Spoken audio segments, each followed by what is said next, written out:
धाराशिव जिल्ह्यामध्ये मुसळधार पावसाने हजेरी लावली। मांजरा नदीला आलेल्या पुरामुळे शेतीचं मोठ्या प्रमाणामध्ये नुकसान झालं आहे। जिल्ह्यामधील अनेक भागामध्ये जोरदार पावसाने हजेरी लावली आहे। धाराशिवमध्ये मांजरा नदीला पूर आलाय, त्यामुळे शेतातही पाणी शिरलेलं आहे।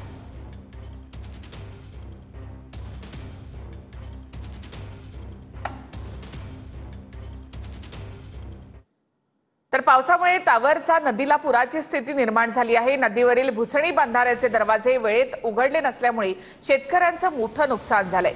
लातूरच्या तरवजा नदीला पूरस्थिती, त्यामुळे शेतीचं मोठं नुकसान झालंय।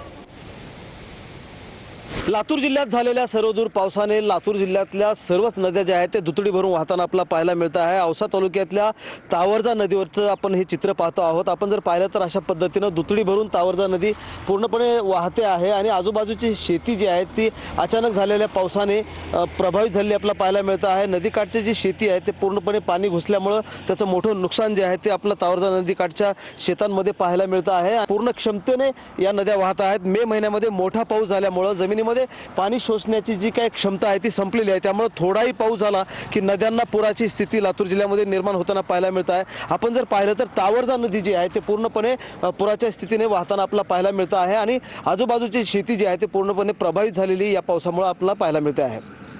महेंद्र जोंधळे, TV9 मराठी।